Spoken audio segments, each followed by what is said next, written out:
Hello, friends. Welcome back to the Case for Life program. It is so good to have you with us. Hey, if I haven't reminded you lately, allow me to remind you that Life Training Institute, our primary sponsor, is a site you can go to that has a list of our speakers, events we're going to be doing, and resources you can use to defend the pro-life view. If you'd like to get me or one of our other LTI speakers to your event, maybe a pregnancy center banquet, perhaps a training for students or adults, we can help you with that to help you in your goal to equip other pro-life Christians to make a case for life. All right, well, we've been engaged in a rather curious endeavor here for the last couple of sessions, and that being looking at the smart guys and gals on the other side of this debate. Who are the primary thinkers in academia that are driving the arguments in favor of abortion rights? And we made the point in our last episode, we need to understand the roots of the thinking that eventually trickles down to the culture. And we've done that by looking at 5 thinkers that we're in the middle of looking at, actually, that have been very instrumental in driving the thought that goes into the abortion debate at the highest academic and philosophical levels.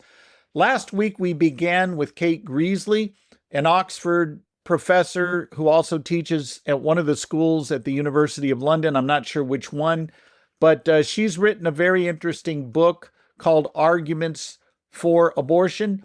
And I think it's very interesting to study her and see what she has to say. And just to review her basic case, she says the primary issue is the status of the unborn, not the humanity of the unborn, which she concedes, but rather the personhood of the unborn, which she denies.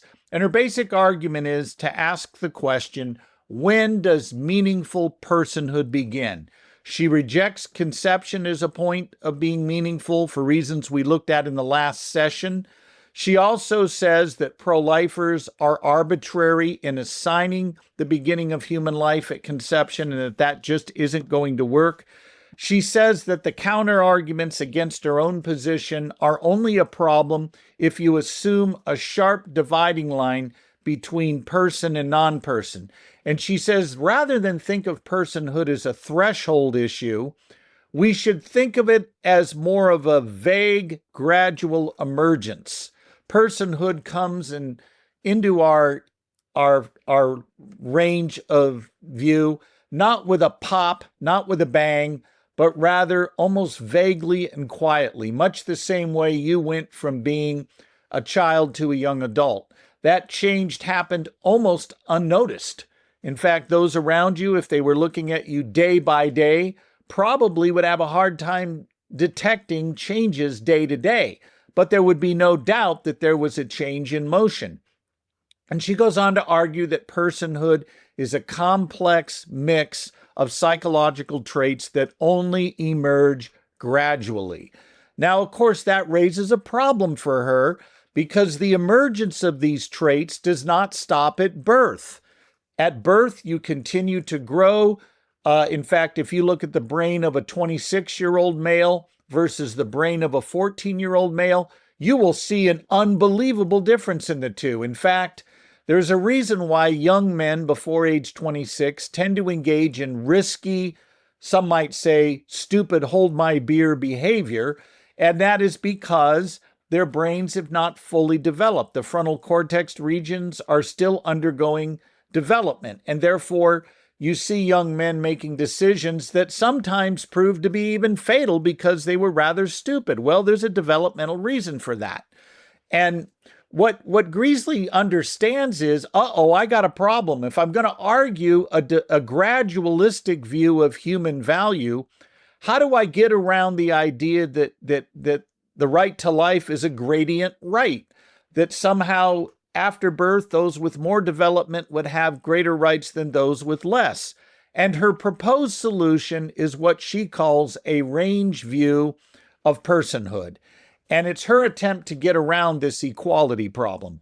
And so she says this, once we stipulate a range of personhood, which, by the way, she stipulates birth is that range of personhood, once you are in the range of personhood, further development does not make you more valuable You are owed equal respect by everyone in that range of personhood. And she gives an example that is helpful. She says, imagine the state of New Jersey. Imagine the city of Hoboken that sits right on the border with New York on the shores of the Hudson River there, and Princeton, which is right there in the middle of the state, right there off the 202 highway, right smack dab in the middle of the state.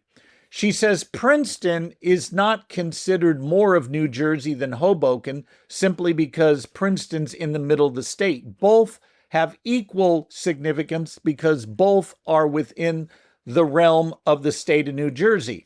And she says personhood can be viewed the same way. Once you're in the range of personhood, which she stipulates as birth, then you are in the range of value and equality, and you have equal status to everybody else who's in that range of personhood.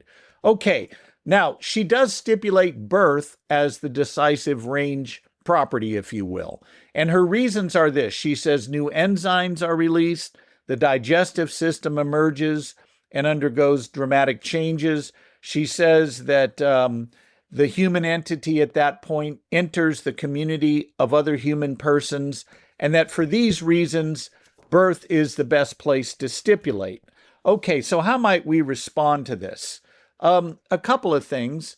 The first thing I would say is this, that when you look at this whole range view of personhood, notice she has simply stipulated that birth is where we should begin. She says, let's stipulate. And my first question is, stipulates whom? Who is stipulating, and why should we accept that range property and not something else? She really doesn't give a good argument for it. The things she cites as being decisive for birth, things like the baby making facial features that recognize other forms, they can see other humans and make some kind of connection with them. What if a child is born blind and can't see and make contact with the outside world that way? Is that person outside the range of personhood at that point? I think that's a problem for her. Then there's the issue of preemies. Suppose we take a baby born at 28 weeks gestation. It's born. Then take a child in the womb at 40 weeks. Which child has greater cognitive development of the traits that Greasley looks for to ground personhood? Well, obviously, the child in the womb at 40 weeks, the one at 28 weeks, is far less developed than the child at 40 weeks. So why is a mere change of location decisive here? That just doesn't seem to work here. And then again, I think we can come back to what we talked about in the last session, her transgenic example of replacing the DNA of the chimp and replacing it with human genes really doesn't help her case at all, because pro-lifers are not arguing that it's human DNA or genetic material alone that gives us value as human beings. Rather, we say our nature as a particular kind of being, as rational agents who bear the image of our Maker, if we come from a Christian tradition. That is the thing that matters. And we mentioned the example that Stephanie Gray gives of an amoeba versus a zygote or an embryo. The embryo is not rational because it is young. It has not yet lived long enough to develop rationality. Its limitations are directly proportionate to its age. The amoeba will never be rational, not because of age, but because of the kind of thing it is by nature. It is not in the nature of the amoeba to be rational. It is in the nature of the zygote, embryo, fetus, and newborn to be rational. The only thing they lack is age to further develop those traits. That's the difference between defining human value based on nature or traits. Now, I think you could also point out that the chimp, in her example, requires outside intervention to undergo this change of genetic structure, where the unborn require no outside involvement to develop into rational beings. They will develop into rational beings who can exercise those traits without any outside interference. They just need time to develop to that, where the chimp would require some kind of outside intervention for that to transpire. So I think that's a key significance she overlooks. But I think the big problem here is her attempt to impose inequality in a system that really doesn't admit of it. Look, once you admit that human rights are gradual, that the right to life is a gradient right, it comes into being gradual, that personhood comes into being gradual, you got a problem. There will always be people who've developed beyond the rest of us. Wouldn't they have more value and a greater right to life than those who have not developed to that, in the womb or out? And her attempted fix here to just arbitrarily stipulate a range known as birth, where we say everybody within that range is now equal, doesn't get around the problem of are they equal or not? Because on her view, what gives us value is this complex mix of psychological traits. And those emerge, she says, gradually. But as we pointed out, that emergence doesn't stop at birth. It continues after birth. And the only way she can try to control for that is to say, okay, I'm just going to arbitrarily cut things off and say birth is the decisive point. It would be like someone in the middle of a political campaign on election day barging into a polling station and just grabbing the ballot boxes and running out the door with them and saying, okay, that's it, I'm stipulating the election is over. Well, that's rather arbitrary, especially when more votes are still coming in. The voting doesn't stop, in theory, just because you want to stop it at 4 p.m., when in fact, we know the polls are going to be open for much later. So I think this is a really arbitrary attempt on her part to try to undo the equality problem she's facing. All right, we're going to take a break. When we come back, we're going to move to the next thinker we need to look at, and that being Peter Singer. We'll talk about his book, Practical Ethics, and what's good and bad about his argument. We'll pick that up after the break. I'll see you on the other side. Hello, friends. You may not have time to read a full-length treatment of abortion like I've done in this book, The Case for Life, the second edition, but you may have time to take what amounts to 7 sessions, a week's worth of study if you want to do it day by day, to learn how to defend your pro-life views persuasively. We have a basic course that will help you do just that. You will learn how to make a formal case for the pro-life position. You will learn how to defend it with science and philosophy. Even with non-Christians, you can make a case for the pro-life view. Then we'll teach you how to handle objections, how to recognize the 5 bad ways people argue about abortion, and how they often bring up things that are beside the point. You'll learn to keep the main thing, so that you're in charge instead of feeling like you're in the hot seat whenever the issue of abortion comes up. Visit the website for details. Hello, folks. Welcome to the Case for Life program. Delighted to have you with us. We have been involved in a very interesting series here about examining the big thinkers on the other side of this debate. Who are the major movers and shakers that push a pro-abortion, pro-infanticide ideology? And why is it important we at least have a basic understanding of the contours of the arguments they're putting forward? Now, let me be clear. You don't need to be a rocket scientist. You don't have to master everything these people say to be effective at understanding where they're coming from so that you can help others who have maybe absorbed these viewpoints. And the reason we're unpacking these smart guys and gals in academia is their ideas tend to trickle down to the culture at large.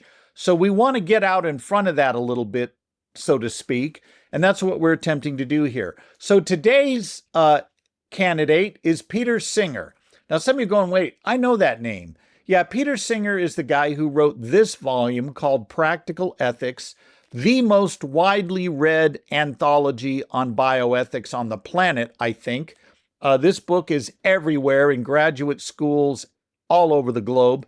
And I first read it in 1993, and I tend to reread it once a year just because I find some things I like about Peter Singer. Now, some of you might be thinking, wait a minute, he's the boogeyman. He's the guy who argued that no newborn should be considered a person until 30 days after birth, and disabled infants can be killed on the spot if it suits the preferences of the parents. Yeah, that's exactly what Peter Singer argues.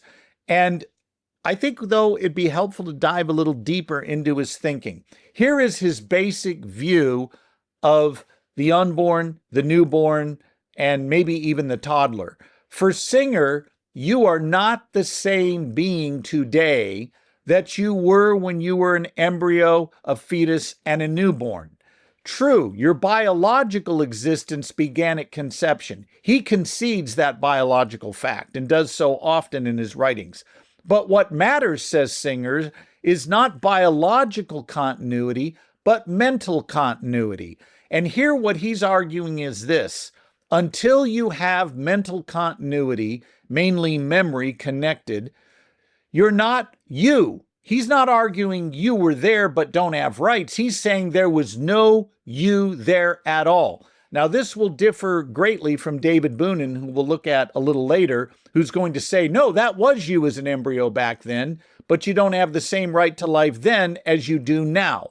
Singer says, no, there was no you there back then. And Michael Tooley's going to argue the same thing, and Jubilini Minerva are going to argue the same thing. This is a view of the human person known as the mental continuity view. You may recall that we put forward the substance view in part 1 of this series that said living things maintain their identities through time and change. That any physical change to your body that doesn't kill you, you remain the same being through that change because you are much more than the sum total of your physical parts. You have an underlying nature that grounds your identity, even though your physical body will develop, change, perhaps gain capacities, lose them, regain them again. It doesn't matter. You remain the same being through all those changes. Singer rejects that. Singer says, no, there's no identity there for the physical thing that was once an embryo, a fetus, and a newborn until it can value its own existence, until it has continuity of memory. There's no person there, no identity there as a subject of rights, okay? So that's Peter Singer's view. And of course, he argues since mental continuity does not stretch back to the fetal and newborn stages, you are not the same being that was conceived by your parents. Now, he gives a very interesting definition of person, and we're going to spend our time critiquing Singer based on this definition. I think a lot of people get all excised about him, but miss the most important part. How does he define morally relevant personhood? Here's his definition of a person. A person is one who has awareness of his or her existence over time, awareness of their existence in different places, and has a capacity for wants and desires for the future. So let's, again, review these 3 things.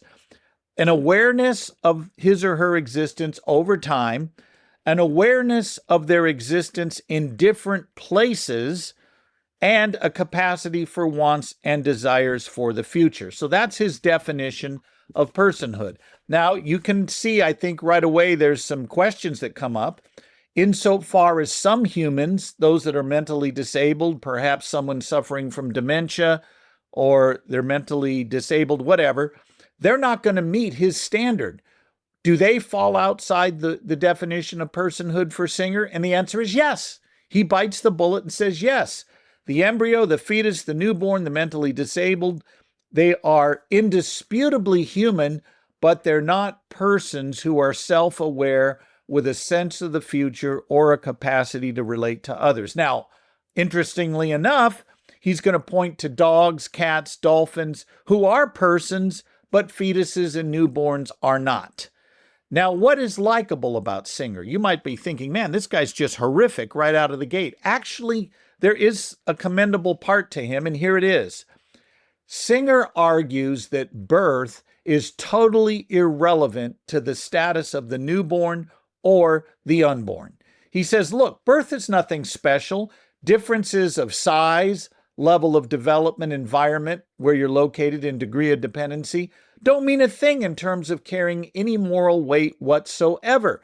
Now, right away, you ought to be thinking, wait a minute, he's making a pro-life argument here. In a sense, he is. He would agree with us that there's no morally significant difference between unborn human and newborn human.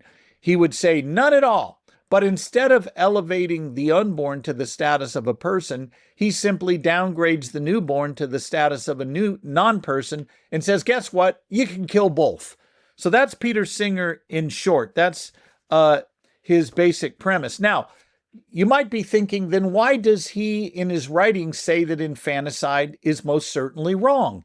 And he does. He actually argues in his book that infanticide is wrong, even though the newborn is not a person with a right to life. And the reason it's wrong on his view is this, that killing the newborn would certainly have a negative impact on other interested parties. For example, the parents may still want the child even though it's not a person. Or if the biological parents don't, there would be adoptive parents who would be deprived the happiness of raising this child. Therefore, killing the newborn might actually diminish the total amount of happiness for everybody, and therefore the child should not be killed. Now, notice two things.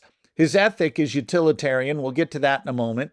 But what makes infanticide wrong is not the intrinsic worth of the newborn, but rather the impact of killing the newborn and what it might have on other interested parties. So he isn't affirming human value even at birth by saying we shouldn't practice infanticide. He's just saying other interested parties might be impacted in a negative way. Okay, so let's look at his utilitarianism. Utilitarianism says that morality is reduced to the greatest good for the greatest number.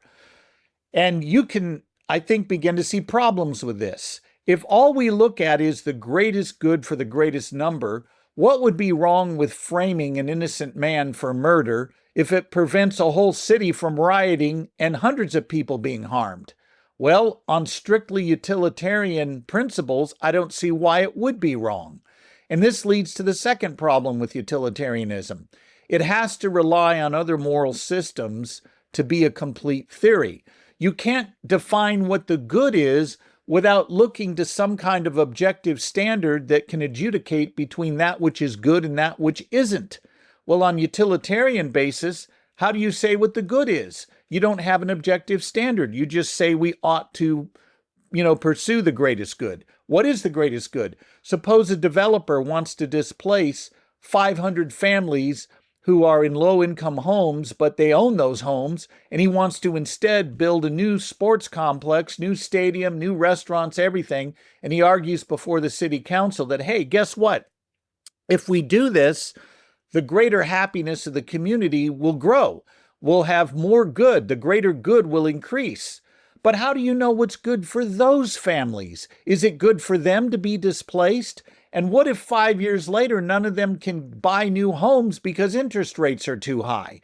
Or how do you measure what's really good for them individually?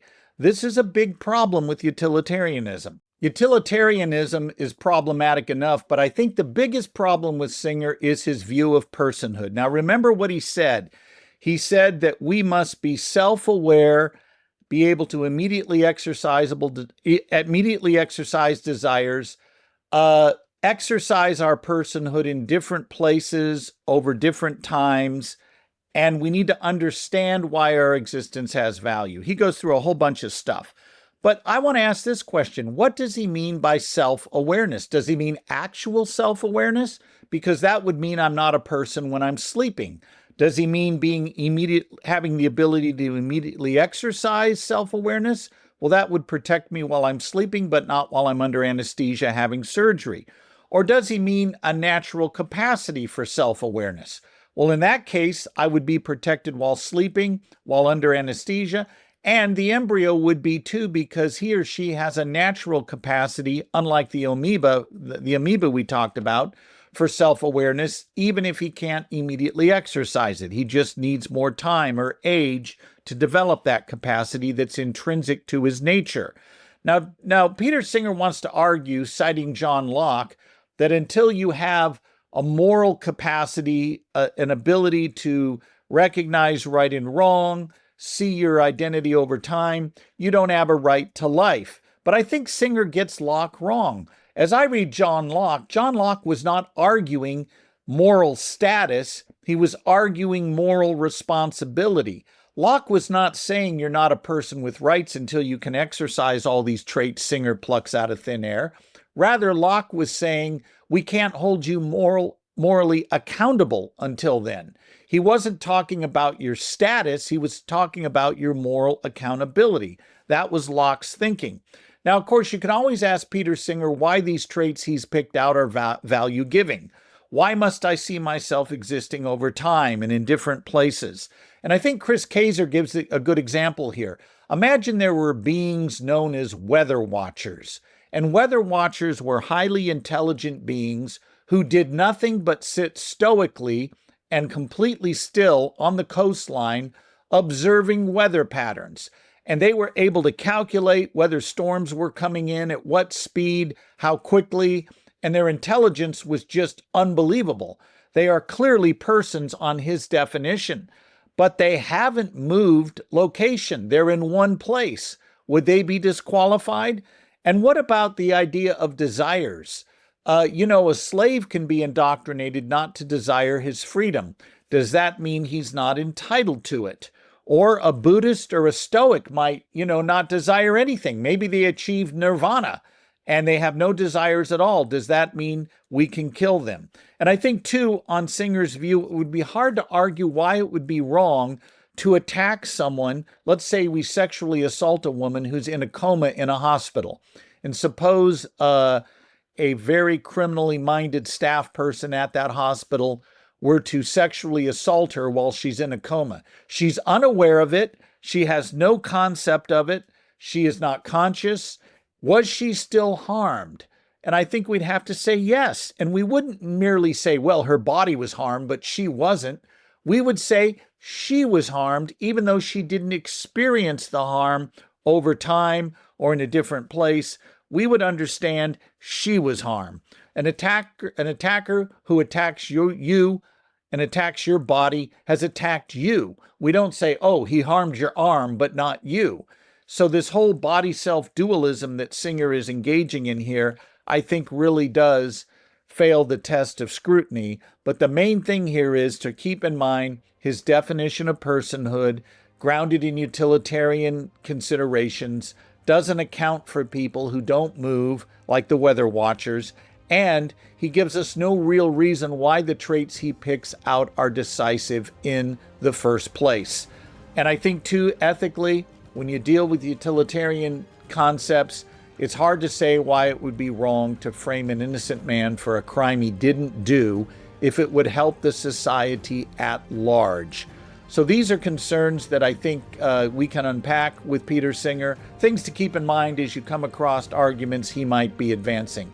Next time on this show, we're going to pick up two other thinkers who are having an impact. I look forward to seeing you then. Till then, go out there and give them heaven.